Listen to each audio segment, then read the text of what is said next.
gospel reading from the 26th chapter of Matthew. Jesus told his disciples, "You know that Passover comes in 2 days. That's when the Son of Man will be betrayed and handed over for crucifixion." At that very moment, the party of high priests and religious leaders was meeting in the chambers of the chief priest named Caiaphas. Conspiring to seize Jesus by stealth and kill him, they agreed that it should not be done during Passover week. "We don't want a riot on our hands," they said.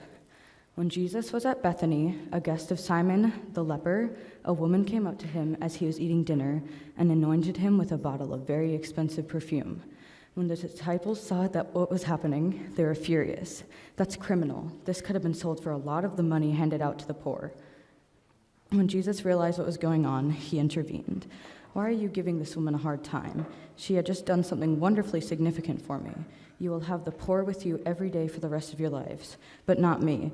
When she poured this perfume on my body, what she really did was anoint me for burial. You can be sure that wherever in the world the message is preached, what she has just done is going to be remembered and admired." That is when one of the 12, the one named Judas Iscariot, went to the high priest and said, "What will you give me if I hand him over to you?" They settled on 30 silver pieces. He began looking for just the right moment to hand him over. All right, so the last few weeks, we've kind of centered ourselves while we've been in Jerusalem.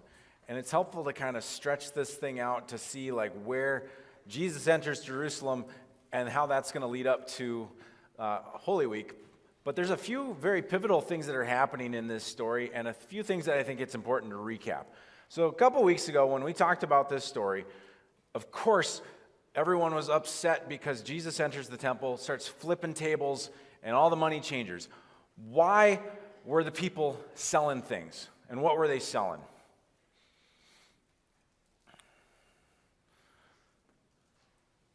What was the main item that they were looking to sell in the temple? Any guesses? You, young man. Oh, the animals for sacrifice? Good job, confirmation student. It's always helpful to have a ringer. Thank you, Pastor Steve. They were selling the animals for sacrifice. Sacrifice for what? What big holiday was coming? Well, we know it wasn't Christmas. We know it wasn't Easter. It wasn't the 4th of July. It was Passover. Ding, ding, ding, ding, ding. And what is Passover? And why does Passover matter so much? What happened originally in the very first Passover? Any guesses? Yeah, it had to do with the first son dying. So this is when the people, the Israelites, are still living in Egypt. And they're slaves to Pharaoh. And in order to be able to get freed from Pharaoh, they put the blood of a lamb above their door, which is the symbol to get passed over. And of course, those who don't have it, their firstborn son is killed. The Pharaoh's firstborn son is killed. And the Pharaoh says, "I don't want anything to do with you people. I don't want anything to do with your God. Get out of here." And so the people remember Passover as the event that helps them get out of slavery, to move to the promised land. And so they remember that it's an important day, like Christmas is for us, for 4th of July. It's like a holiday that they remember. And how do they remember it? By slaughtering a lamb. They remember the Passover. So each family would sacrifice a lamb. And so they're here in Jerusalem. They're gathering their family together. They're buying lambs. They're getting ready to have the sacrifice in Jerusalem. There's a huge crowd that's gathered. There's all sorts of stuff going on. You know, there's competition over getting the best animal. All of this stuff is going on, and you know that there's possibilities of things could start going in a bad direction when people are gathered together and not getting along. And the leaders of the temple know this, and they know that if something happens, that it's going to look bad on them and their place within society with the Romans. They don't want that. They want to get in front of anything that could possibly be bad. And so when it comes time to see Jesus coming into town, they are not exactly thrilled with the way that people are following him. The people are interested in him. And so last week we talked about him showing up and speaking as if he was one with authority. They didn't like that either. They're like, who gave you this authority? So Jesus asks them a question back. All of these things are leading up to this moment where are trying to say, what are we going to do with this guy? What can we do with Jesus? Because he's going to get the crowds worked up, and that's not going to be good for us. Now, thinking about, you mentioned the sacrificial lamb. This is a really important thing to think about the Israelites in their history, because the concept of killing an animal for the sake of other people's sins is nothing new. In fact, in the book of Leviticus, there's the idea of how a goat would get sent into the wilderness with the sins of all of the people on its head. Yeah. So Aaron, this is Moses' brother, and Moses is the one who helps, let my people go, let's cross, and the waters part, and everyone walks through, and then it crushes down on Pharaoh's army, okay?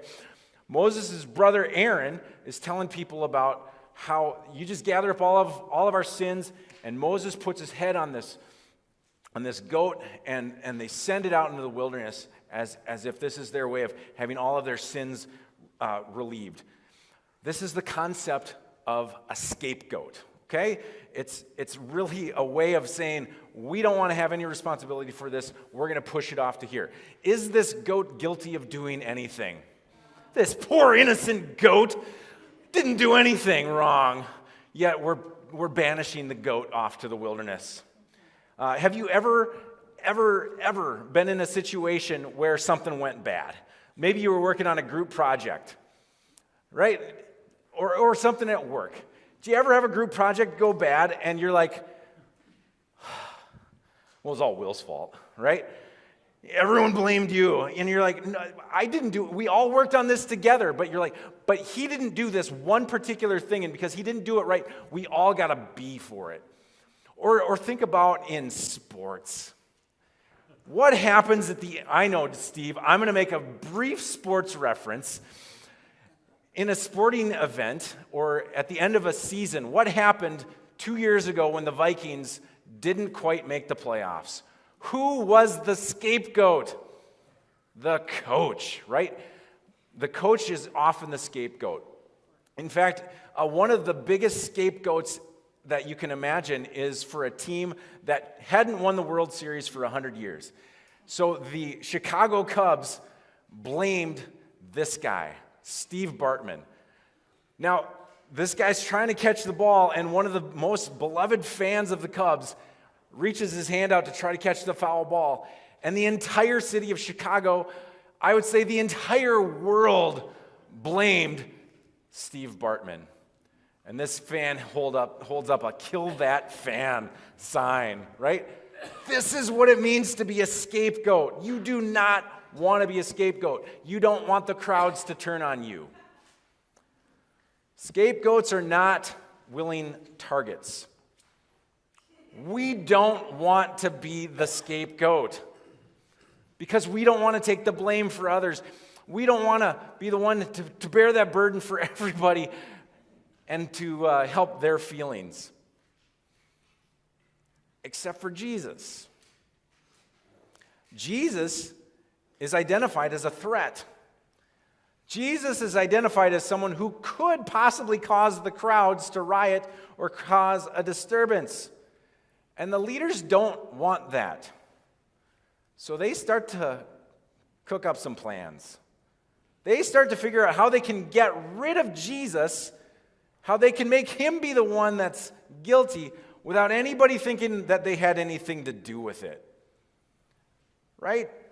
They want to be the one to say, like, did the Chicago Cubs lose the game because of Steve Bartman? Did they lose the World Series because of him? Absolutely not. But what a convenient target to be able to put all of that anger towards. Maybe Jesus could be the scapegoat. So when this Passover crowd is starting to get out of hand, the leaders can wash their hands of this mess. They can say, he was the one who was blaspheming. He was the one telling everyone he was God. He was the one who said he had this authority when he didn't have any authority. So these plans are coming together. They're starting to get some headway. If only they could get that target on Jesus' back. If only there would just be one person, maybe even somebody from his inner circle who would just kind of stand up and say, I'll help you with that plan. If only there was one person who would do that. So anyway, there's this guy named Judas, okay? So Judas is sitting there like hanging out with Jesus, right? And Jesus is telling them all of these great stories and teaching them all about what it's going to be about, like within the kingdom. And all of a sudden, he's the guy tending to the purse and all of their finances. All of a sudden, all of the money gets spent on this nard and ointment and all of this stuff that anoints Jesus. And Judas is mad. He's like, all of that money could have been spent on helping the poor, which he really didn't mean that. He was like, all of that money really could have been spent by me to do better things. Like, maybe we could have built up an army, Jesus. Maybe we could have actually stood up to these Romans.